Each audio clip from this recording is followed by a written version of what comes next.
नमस्कार दोस्तों, आज मैं आपको रेकी के इतिहास के बारे में बताने जा रहा हूँ। आप लोग मेरा ये वीडियो सुन रहे हैं, इसका मतलब आप स्पिरिचुअलिटी के पथ पर हैं। और ऐसा कहा भी गया है कि आप रेकी को नहीं चुनते, रेकी आपको चुनती है।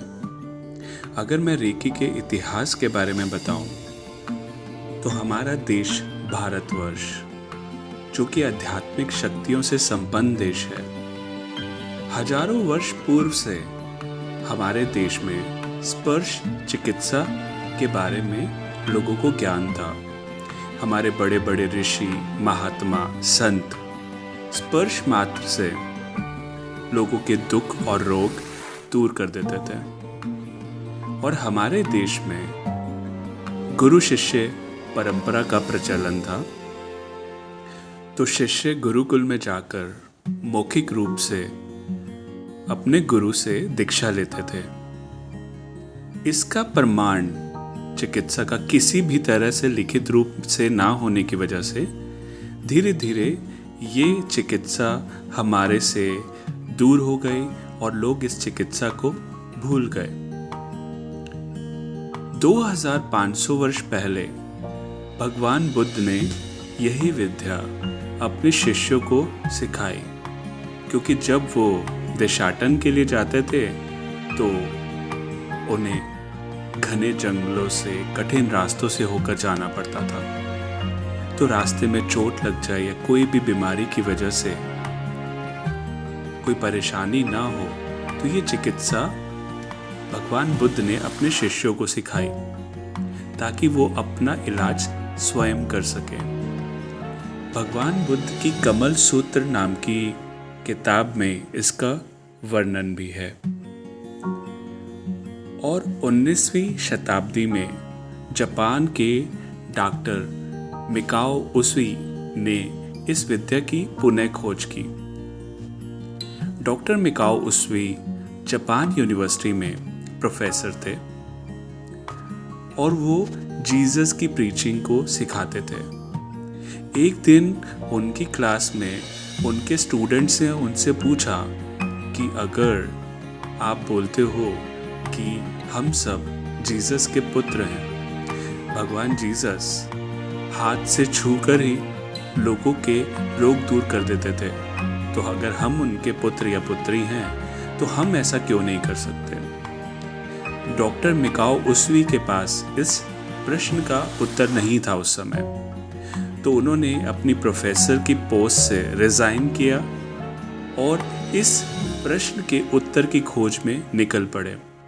उन्होंने बहुत सारे देशों का भ्रमण किया, बहुत सारे देशों में गए, बट उनको उनके प्रश्न का उत्तर नहीं मिला। उसके बाद वो एक दिन एक पहाड़ पर गए और वहाँ पर उन्होंने मेडिटेशन करना शुरू किया। जब वो मेडिटेशन कर रहे थे, उन्हें कुछ आभास नहीं रहा अपने बारे में और फिजिकल वर्ल्ड के बारे में कुछ भी ध्यान नहीं रहा। 21 दिन के बाद उन्हें एक एनलाइटमेंट हुई।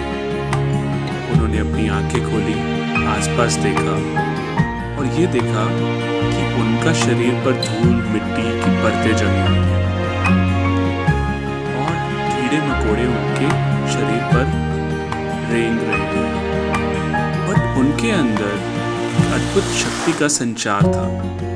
उन्हें ऐसा आभास हुआ कि जिस प्रश्न की खोज में वो निकले थे, उस प्रश्न का उत्तर उन्हें मिल गया है। वो एनलाइटमेंट उनको हो चुकी है। उन्होंने इसी उत्तेजना में पहाड़ से नीचे उतरना शुरू किया तो उनके पैर में चोट लग गई और बहुत सारा खून निकलने लगा। उन्होंने जैसे ही खून रोकने के लिए उसे स्पर्श किया चोट को, तो उनकी चोट ठीक हो गई। तो डॉक्टर मिकाओ उसुई बहुत ही ज़्यादा उत्साहित हुए। उन्हें पता लग गया था कि जिस एनर्जी के लिए वो इतने सालों से भटक रहे थे, वो उनको एनर्जी मिल चुकी है। तो उन्होंने सोचा कि मैं इस हीलिंग पावर को दूसरों को दूंगा और रोगियों को ठीक भी करूंगा। उन्होंने बहुत सारे रोगियों को, भिखारियों को ये रेकी सिखाई। लेकिन देखा वो कुछ टाइम बाद फिर से वही भीख मांग रहे थे। तो उन्हें यह आभास हुआ कि रेकी जब तक सामने वाला खुद से नहीं बोले तो उसे नहीं सिखानी चाहिए, और हर बार कुछ ना कुछ एनर्जी एक्सचेंज होना चाहिए। तो ये रेकी के प्रिंसिपल में आता है, जिसका मैं अपनी नेक्स्ट वीडियो में वर्णन करूंगा। रेकी का मैं परिचय अगर दूं तो रे का मतलब होता है सार्वभौमिक, यानी कि यूनिवर्सल, और की का मतलब होता है प्राण शक्ति, लाइफ फोर्स।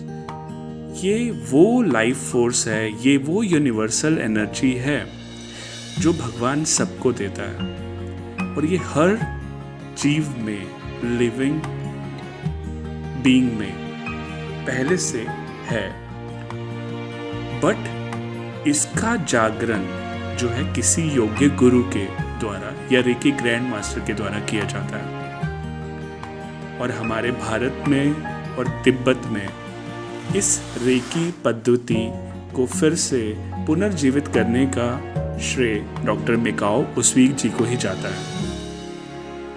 और उस्वी जी के शिष्य डॉक्टर चुजीरो हायाशी ने इसी रेकी विद्या को डिग्रीज में बांटा, अलग अलग लेवल्स में बांटकर इसको और इजी और साइंटिफिक बना दिया। और रेकी पद्धति को, चिकित्सा को जापान से बाहर दूसरे देशों में पहुंचाने का श्रेय जाता है मैडम हवायो टकाटा को। हवायो टकाटा यूएस में रहती थी और बहुत सारी बीमारियों ने उन्हें घेरा हुआ था। उन्होंने बहुत सारे इलाज करवाए लेकिन उनको कहीं से आराम नहीं मिला। तो उन्होंने सुना कि जापान में एक ऐसी पद्धति है जिससे लोग ठीक हो रहे हैं और जिसको रेकी चिकित्सा पद्धति बोलते हैं। मैडम हवायो टकाटा जापान आई, उन्होंने ये रेकी चिकित्सा सीखी और सेल्फ हीलिंग के लिए इसे यूज़ किया और उनको चमत्कारिक रिजल्ट्स मिले। उनके बहुत सारी रोग जो हैं वो ठीक हो गए। तो उसके बाद मैडम हवायो टकाटा ने मानव कल्याण के लिए इसे जापान से बाहर लोगों को सिखाया और इसको बाहर फैलाया।